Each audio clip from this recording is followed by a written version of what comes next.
I'd like to talk about a different show because Lucy watched The Daily Show last night, and I was eager to see what Jon Stewart would do, Stugotz, because I had not even realized the dilution by degrees that has been that show with Trevor Noah, and I mean it as no insult whatsoever to Trevor Noah. Jon Stewart, an impossible act to follow. But when he came back and was the same Jon Stewart, and you're like, oh my God, this is a voice of our times. This is the comedic voice of our times in the funny space. I was delighted to hear that Lucy was just eating it up last night. Oh, it was awesome. It was like he didn't miss a beat at all. Now, I know I'm like young, but when I was, when Jon Stewart retired from The Daily Show, I was 16. But my dad made me watch The Daily Show as a kid growing up, which sometimes felt a little inappropriate for my age, but for the most part, I'm grateful for it. So I've like grown up with Jon Stewart and always loved it. It was so natural. It was like just a reminder, like Trevor Noah didn't do a bad job, but it's so clear that Jon Stewart is the absolute best at what he does. Like there is no second place, and just it felt exactly like the old Daily Shows felt to me. I'm not sure that Trevor Noah, who seems a kind and decent person, would object to what I'm about to say on his behalf. That he made that show that great and held up the legacy of Jon Stewart is a tribute to what a great job that he did in an impossible position to follow that guy. And he did it honorably, did it well, and the burden of it eventually is like, okay, I'm going to do stand-up. It's going to be more relaxed. It's not going to have so much politics in it. It's not going to be 80-hour work weeks grinding because nobody knows how hard it is to make those things well. But you guys were surprised that Jon Stewart was still able to do it the way Jon Stewart has always done it? This is perfect for a number of different reasons. He's only going to be able to do it once a week. He cannot live the life of 5 times a week being smarter than everyone else with a writer's room. John Oliver needs weeks and months off with many writers to be the smartest thing every week. Look, let me explain to you the degree of difficulty on what it is that man created as a legacy. They come into the space, they're the talk of our times, they say the smartest things best, funny and smart, fair. That's how he became the newsman of our generation, Stugotz. Like now people are grabbing on to Chappelle and Rohden and wherever, and Russell Brand and wherever it is that they want to find their funny. This dude in America, during a less complicated time than this one, is coming out of retirement because it's important that you hear his voice when Apple didn't want it. Apple didn't want that voice for our times. So he said, I'll do this on Monday, once a week, in the most important election year that we've ever had. It's interesting that Lucy's into it because I've been reading that ever since he left, the age has just gone up. When he was there originally, the median age was 48, and now it got up to 63.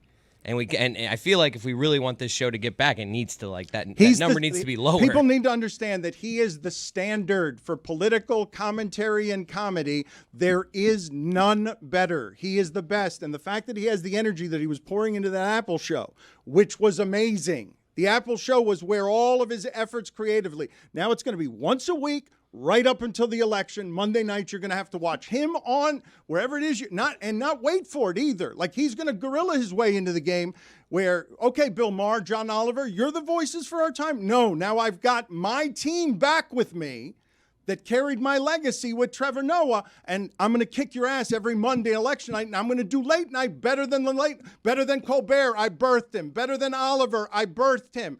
My tree's the most amazing thing in the game, and he's coming to talk. Man, he's been fighting for veterans. He's been fighting for first responders. He's been on the right side of everything, and we trust him to be a voice during these times. I cannot wait for the next, 26 weeks of what he does with that platform. But what does it actually mean, though? What is him being back, other than the satire around this stuff is better, it's smarter, we enjoy watching it more, but does it actually make a difference? Does it change people's votes? Will his voice make an impact? Absolutely. It's a good question. Yeah, he's like the one person where if you look at political commentators, I know he's more of a comedian, both sides really do like Jon Stewart, not the extreme people on either side, but he's someone who his voice and his satire just cuts through all of the bullshit that I genuinely I know people who are on the different side of the political, spectrum as I am, and they like Jon Stewart as well, just because he cuts through it all with his humor.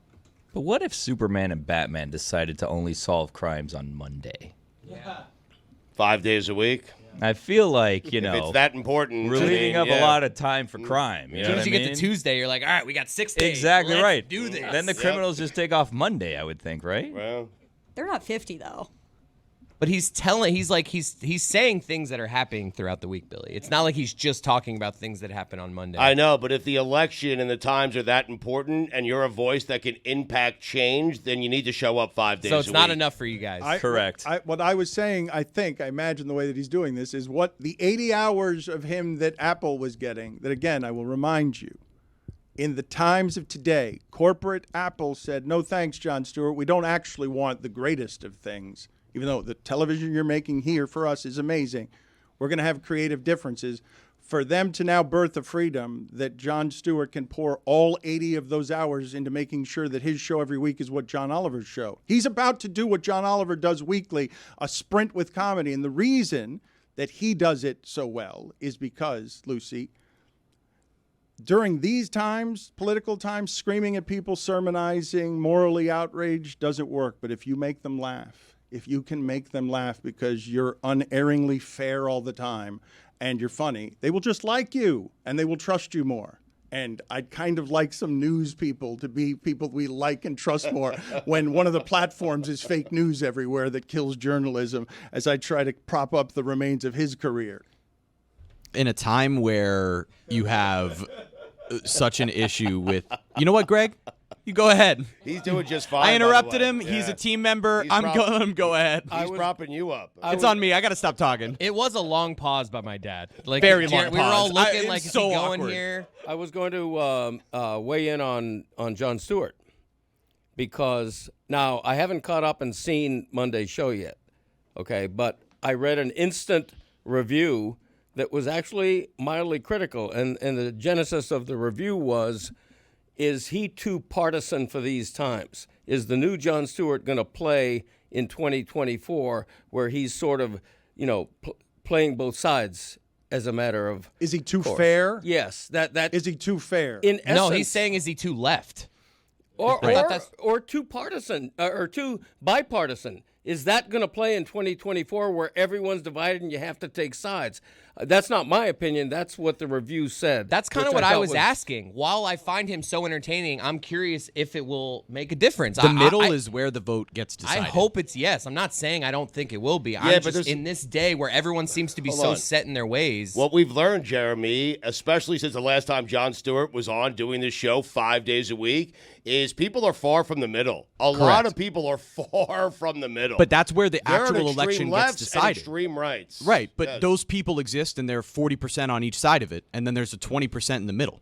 And those people are ultimately the ones who will swing this election in particular, where you have Biden and Trump going against each other, who both have the exact same approval rates. So ultimately, Jon Stewart can make as much of an impact as anyone in this sphere by being bipartisan.